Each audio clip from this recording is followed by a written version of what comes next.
लक्ष्मीपुर प्रखंड में हमारे जो डायरेक्टर हैं अशोक कुमार समाज जी जिन्होंने इस कार्यक्रम को शुरुआत किया कि हम समाज में जो सबसे नीचे लोग हैं, सबसे अंतिम पंक्ति में खड़ा लोग है, उसके सेवा करके, उसको ऑर्गेनाइज करके, उसको संगठित करके हम आगे बढ़ाएंगे। सबसे पहले संस्था के संस्थापक को हम धन्यवाद देते हैं। हमारे बीच आए हुए जो टीम है उनको धन्यवाद देते हैं और सबसे ज़्यादा धन्यवाद आप लोगों को देते हैं कि हमारी बात को शांतिपूर्वक सुनने के लिए आप लोग बैठे हैं। तो हम लोग चाहेंगे कि इस कार्यक्रम को विस्तार पूर्वक आपको हम जानकारी दें और अच्छा से आप जानकारी प्राप्त करें, अपने जीवन में उतारने का काम करें। तो संस्था का नाम तो आप जानते हैं कि नहीं जानते हैं? संस्था के नाम जान लीजिए, लिखा हुआ है बैनर पर, है ना। सम्राट कंसल्टेंसी ट्रस्ट, प्रधान कार्यालय MP कॉलोनी, हाजीपुर वैशाली, संस्था का नाम हो गया। अब इसके बैनर तले आप आज बैठक रखे हैं। तो बैठक रखे हैं एक मुद्दा के लिए, जो मुख्य मुद्दा आपका है उद्योग को बढ़ावा देने के लिए। हम स्किल्ड होंगे, हम हुनरमंद होंगे, हम जैसे कुछ सीखेंगे और समाज को सिखलाएंगे, अपना घर परिवार को चलाएंगे। तो उद्योग के क्षेत्र में आप बैठक रखे हैं, लेकिन संस्था मुख्य रूप से 3 मुद्दा पर काम कर रही है। संस्था का मुख्य लक्ष्य है कि हम सभी को, पहला कदम है कि हम सब को शिक्षित बनाएं। क्या करें? शिक्षित बनाएं। शिक्षा कार्यक्रम पहला उसका उद्देश्य है कि हम शिक्षित घर घर में लोगों को बनाएं। दूसरा मुद्दा है कि शिक्षित बनने के बाद हम स्वस्थ बनाएं, निरोग बनाएं। हमारा समाज निरोग कैसे होगा? तीसरा सवाल है कि हम जब शिक्षा स्वास्थ्य हो जाएगा तो हम उनको रोजगार के लिए प्रोत्साहन करेंगे। यानी रोजगार के लिए उनको प्रोत्साहन करने का अर्थ है कि रोजगार करने के प्रति उनको जागरूक करेंगे, उनको दिशा निर्देश करेंगे, उनको जगाएंगे कि आप कुछ जीवन में अपने बाल बच्चों के लिए आप उद्योग खड़ा करें। उद्योग के क्षेत्र में आपका बिहार बहुत पीछे है, शिक्षा के क्षेत्र में भी पीछे है, स्वास्थ्य के क्षेत्र में भी पीछे है और रोजगार के क्षेत्र में पीछे है। सबसे ज़्यादा स्किल्ड इंडिया में, सबसे ज़्यादा पढ़ा लिखा और हुनरमंद जो लोग हैं कहाँ हैं? कौन स्टेट में? कोई बता सकते हैं? इंटर के विद्यार्थी हैं, बता सकते हैं हमारा इंडिया में कौन सा स्टेट है जो ज़्यादा एक्टिव है?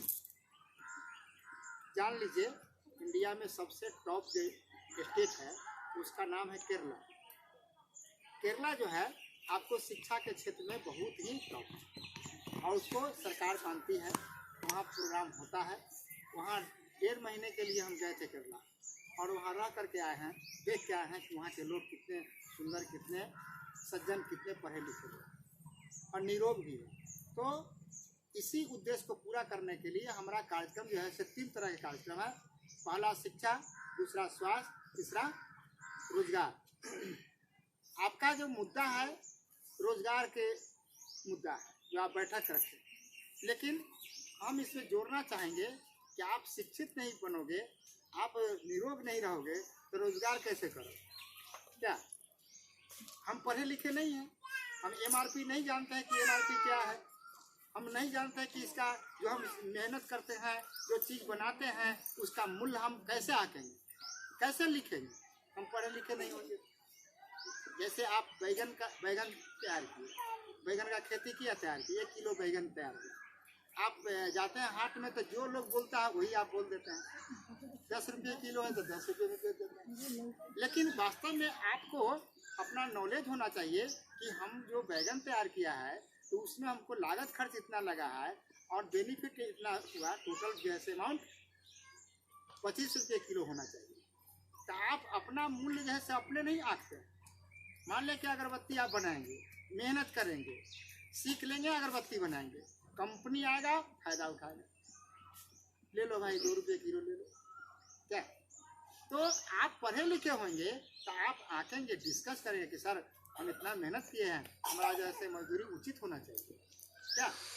तो ये आपको हम जानकारी देते हैं। तो इसीलिए हमारी संस्था का उद्देश्य जो है 3 तरह के जो कार्यक्रम है, जिसमें शिक्षा, स्वास्थ्य और रोजगार। आप शिक्षित होने के लिए आप यहाँ बाल मित्र स्टार्ट कीजिए, बच्चों को पढ़ाने के लिए स्टार्ट कीजिए, टीच वन का प्रोग्राम लीजिए। जैसे आप क्या नाम है बेटा तुम्हारा, नाम क्या? रानी कुमारी है, तो रानी कुमारी 2 महिला को नाम लिखाना सिखा देगी, है ना। आप थोड़ा सा जिसका 24, 25, 30 के एज है, वो ऐसे बैठ के महिला शिक्षित भी बन सकती है। मैं प्रयोग इसलिए किया हूँ कि हम देखा है काम करके, पढ़ा के देखा है।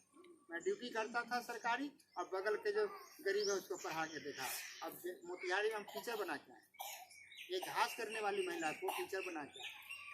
तो टीच वन के जो दिमाग में रहेगा, आपके विचार में रहेगा कि भाई हम कुछ करें समाज के लिए, तो आपके दिमाग में बात आ जाएगा, आप आगे बढ़ोगे। तो पहला हमने बताया शिक्षा, दूसरा स्वास्थ्य, तीसरा रोजगार। तो रोजगार के लिए तो कल का प्रोग्राम है जो हम लोग करेंगे, सीखेंगे। तो शिक्षा के लिए है कि बाल मित्र की नियुक्ति होगी, आप में से चुन करके, जैसे बच्चों का पढ़ाने के लिए सर्वे है, सिस्टम है, उसका ट्रेनिंग है वगैरह है।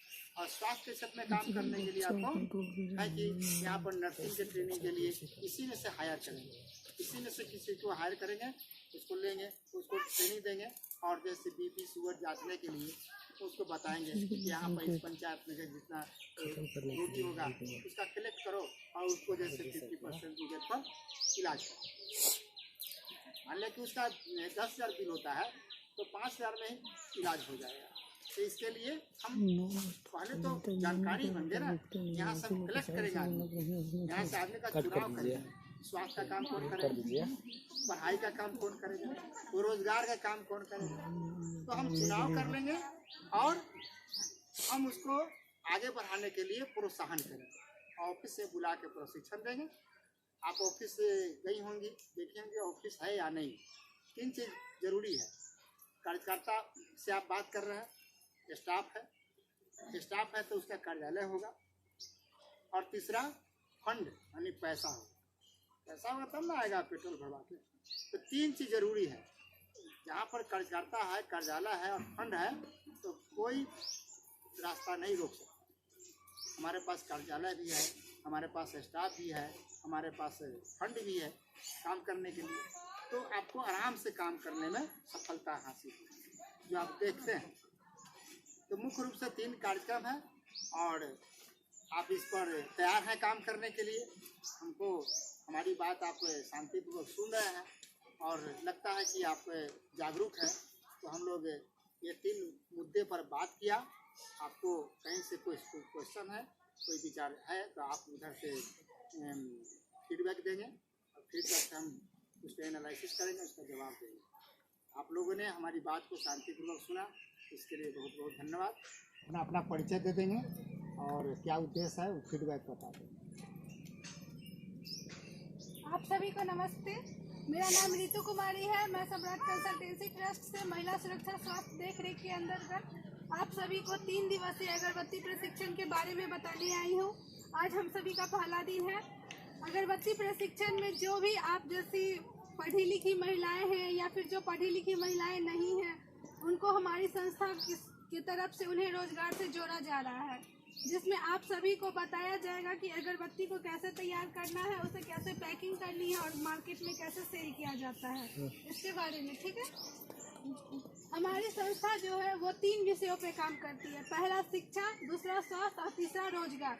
तो शिक्षा के अंतर्गत वो पद आता है जिनमें आप सभी को जो पढ़ी लिखी लड़कियां हैं या फिर जो महिलाएं हैं जो 10वीं कर चुकी हैं, आगे पढ़ रही या फिर पढ़ाई छोड़ चुकी हैं, उनके लिए जो वो अपने ही घरों में रह करके 3 से 11 साल तक के बच्चे को पढ़ा सकती हैं, और उनके लिए जो भी उनको सामान की ज़रूरत होती है हमारी संस्था की तरफ से दी जाती है, और उन्हें 3 दिवसीय ट्रेनिंग देकर उन्हें प्रशिक्षित किया जाता है।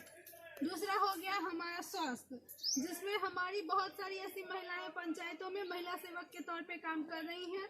आपके पंचायत में कोई महिला सेवक के तौर पे काम कर रही हैं? तो आप सभी के पंचायत में महिला सेवक का होना अनिवार्य है, क्योंकि अगर महिला सेवक नहीं होंगी तो आप सभी को स्वास्थ्य के बारे में जानकारी कैसे मिल सकती है। तो आपके पंचायत में इनमें से कितनी महिलाएं या लड़कियां हैं जो पढ़ी लिखी हैं, 10वीं पास हैं? 1 2 4 5 6 7 8 9। आप सभी अलग अलग वार्ड से हैं? एक ही वार्ड से हैं। तो अगर आप में से कोई अगर बाल मित्र के पद पे इच्छा है आप लोगों को करने की, तो आप हमारी संस्था में जाकर के अपना रजिस्ट्रेशन करवा सकती हैं और अपना जो आगे का बाल मित्र का प्रोसेस है वो कर सकती हैं, जिसके लिए आपको हमारी संस्था की तरफ से 3 दिवसीय प्रशिक्षण और जो भी सामग्री होती है वो उपलब्ध करवाई जाती है। और तीसरा हो गया हमारा रोजगार, जिसमें आप सभी जैसी पढ़ी लिखी महिलाएं या फिर जो पढ़ी लिखी नहीं है, जिनको घर वाले उन्हें बाहर जाकर काम करने की इजाज़त नहीं दे रहे हैं, उन लोगों के लिए है घर बैठे अगरबत्ती पैकिंग के रोजगार से उन्हें जोड़ना, जिसके लिए आप सभी को ट्रेनिंग दी जाती है। ट्रेनिंग पूरा हो जाने के बाद आप सभी को वर्क दिया जाता है। तो इसमें से कितनी महिलाएं हैं जो मतलब कि इस अगरबत्ती पैकिंग के रोजगार से जुड़ने में असक्षम है? सक्षम है या असक्षम है? हाँ ना सक्षम सक्षम है, कर सकती है ना? कोई दिक्कत नहीं होगा ना? ऐसा नहीं होगा कि अभी ट्रेनिंग में आप लोग हाँ बोल रही हैं, बाद में जब वर्क दिया जाए तो कहा जाए कि ये भारी काम है या फिर हम कर सकते हैं, ऐसा कोई दिक्कत परेशानी नहीं होगा? जो काम है ना वो हम लोग कर सकते हैं। ओके मैम, तो आप खड़ी होंगी मैम। आप आपका नाम, कहाँ से हैं आप? कहाँ तक पढ़ी लिखी हैं? इंटर पास हैं। आप बाल मित्र में तो बच्चे को पढ़ाने का काम कर सकती हैं, घर से परमिशन नहीं है? ठीक है, बैठ जाइए। आप खड़ी होंगी मैम।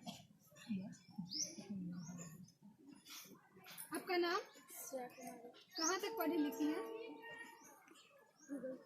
12th पास है, सॉरी ग्रेजुएशन में। अच्छा आप बाल मित्र में बच्चे को पढ़ाने का काम कर सकती हैं? ठीक है, अगर आप कोशिश कीजिएगा तो सब कुछ मुमकिन हो जाता है। ठीक है, बैठ जाइए। आप खड़ी होंगी मैम। आपका नाम, कहाँ से हैं आप? वार्ड नंबर, कहाँ तक पढ़ी लिखी हैं? इंटर पास है। अब महिला सेवक में करना चाहेंगी? फील्ड वर्क करने के लिए परमिशन नहीं है। बाल मित्र, ठीक है, बैठ जाइए। आप खड़ी होंगी मैम।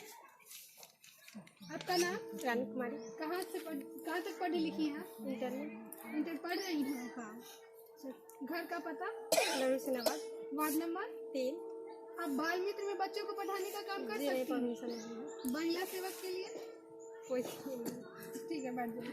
आप में से कितनी महिलाएं हैं जो सिलाई ब्यूटीशियन जानती हैं? सिलाई करना आप जानती हैं? खड़ी हो जाएंगी आप। आपका नाम, कहाँ तक पढ़ी लिखी हैं आप? 10वीं तक। सिलाई कर लेती हैं? क्या क्या सिलने आता है? Petticoat, blouse, suit. आप सभी को सिखा सकती हैं? ठीक है, तो अगर आप करना चाहती है तो आप हमारी संस्था से जुड़ने के लिए हमारे ऑफिस पे आए और अपना रजिस्ट्रेशन करवा लें और आगे का काम शुरू कर सकते हैं।